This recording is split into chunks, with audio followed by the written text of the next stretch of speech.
Bismillahirrahmanirrahim. Assalamualaikum warahmatullahi wabarakatuh. Selamat datang kembali bersama kami di channel Azri Hidayat. Bapak Ibu Guru, teman-teman sekalian, dalam kesempatan yang baik ini kembali kami akan mengabarkan informasi terkait pelaksanaan P3K Guru di tahun 2022, terutama bagi guru-guru yang sudah lolos passing grade ya, yang sudah lolos passing grade yang masuk di dalam prioritas yang pertama, yang tentunya tinggal menunggu penempatan dari Pemda dibukanya formasi yang akan diserahkan formasinya di tanggal 13 September.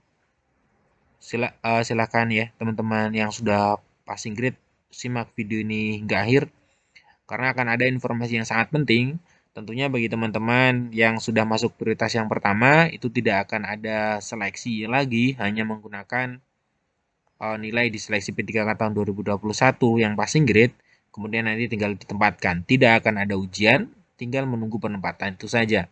Akan tetapi ada hal yang sangat penting yang perlu teman-teman ketahui terkait dengan regulasi yang akan digunakan dalam pelaksanaan P3K ini tahun 2022. Tentunya kita tahu akan ada sudah ada ya Permenpan 20 tahun 2022 yang nantinya bakal diperkuat, bakal diperinci oleh Juknis yang akan diturunkan oleh Kemendikbudristek.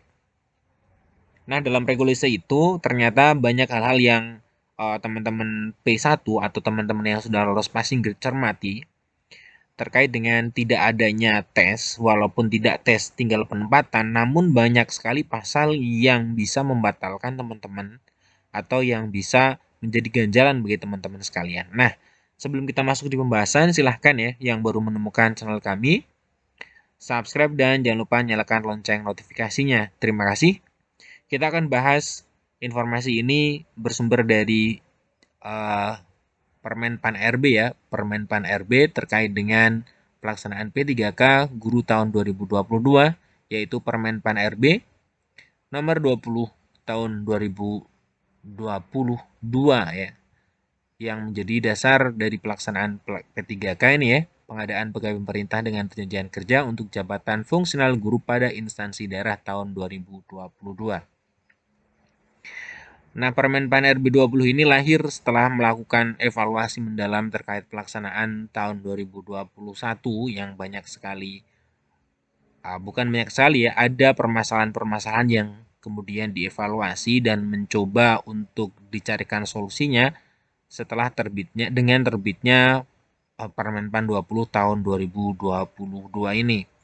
Nah, hal yang istimewa sudah kita pahami bahwa dalam Permenpan ini kemudian membagi ke 4 kelompok pelamar ya, dari prioritas 1, prioritas kedua, prioritas ketiga, dan prioritas keempat atau pelamar umum. Nah, kita lihat di pasal 5 ya, pasal 5. Nah, di sini pasal 5 yang masuk dalam prioritas pertama tentunya teman-teman sudah tahu ya, dalam prioritas yang pertama ini tidak akan ada seleksi atau tidak akan ada tes. Jadi tidak menggunakan CAT kembali, tidak menggunakan sistem menjawab soal lagi untuk prioritas yang pertama. Ini ditekankan dalam Permenpan RB tersebut, tidak ada CAT. Nah, THK 2 kemudian yang sudah nilai ambang batas mencapai guru non ASN yang sudah dapat nilai ambang batas, guru lulusan PPG dan guru swasta yang sudah mencapai ambang batas. Ini adalah prioritas yang pertama, tidak tes. Ada 4 golongan. Kemudian pelamar prioritas 2 juga tidak tes, ini adalah THK 2. Dan pelamar prioritas 3 ini juga tidak tes. Guru ASN yang sudah ada di Dapodik selama 3 tahun, ini pun tidak akan ada tes. Kalau yang prioritas 1 itu menggunakan langsung penempatan, namun untuk prioritas 2 dan prioritas 3 ini adalah menggunakan verifikasi ya, verifikasi yang langsung dilakukan oleh Kemendikbudristek, verifikasi. Nah, kemudian teman-teman perlu cermati yang sudah masuk di dalam prioritas yang pertama.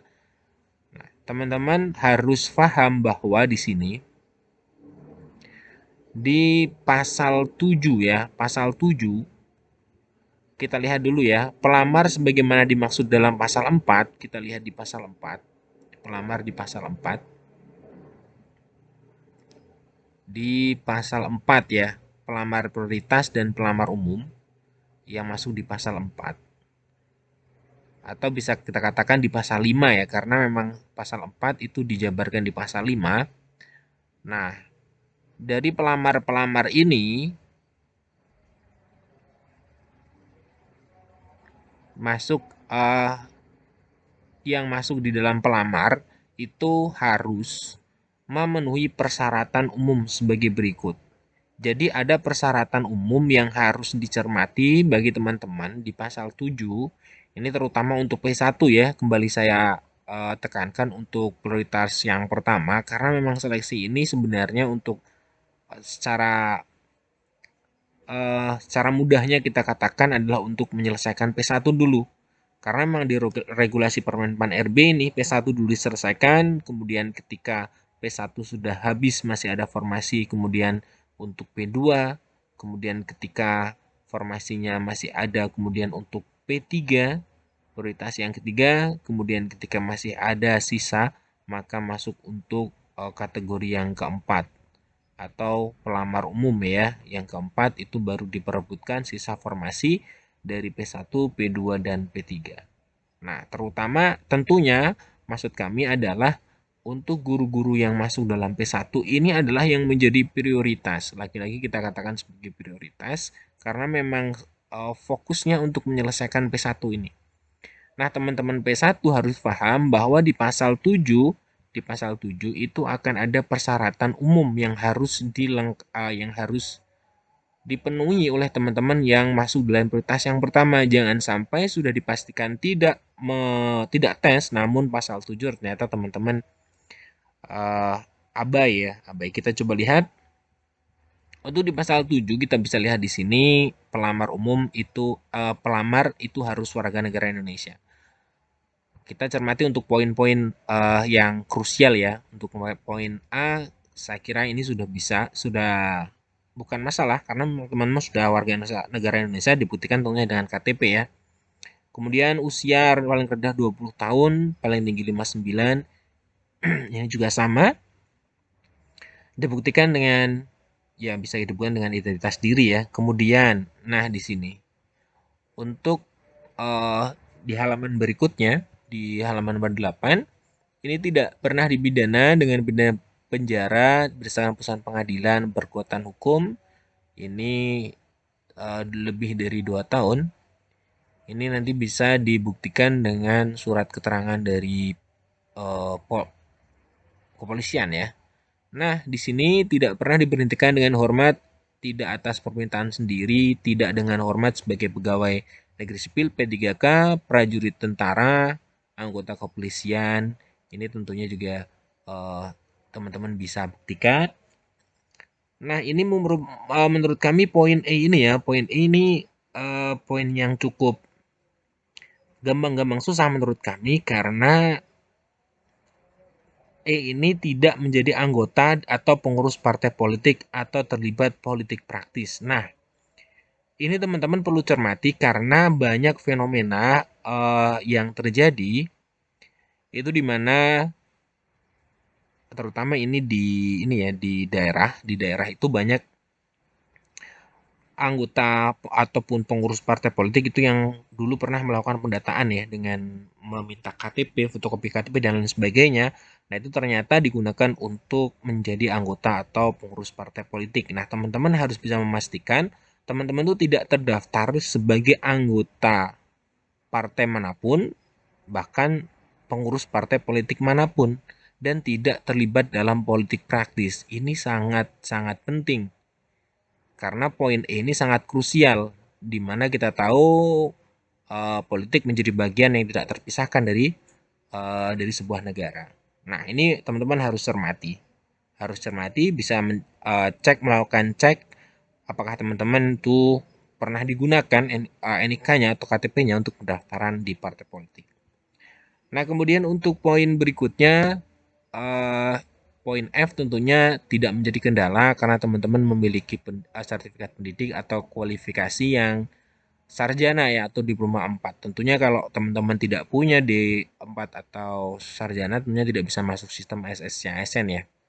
Nah, kemudian syahadat jasmani rohani ini nanti bisa dibuktikan dengan surat keterangan ya, kemudian surat keterangan berkelakuan baik Ini juga dengan suket, persyaratan lain sesuai dengan jabatan yang ditetapkan oleh menteri yang menyelenggarakan urusan pemerintahan di bidang pendidikan, kebudayaan, riset, dan teknologi. Maksudnya ketika akan ada di Juknis nanti syarat-syaratnya yang ditetapkan oleh Kemendikbudristek.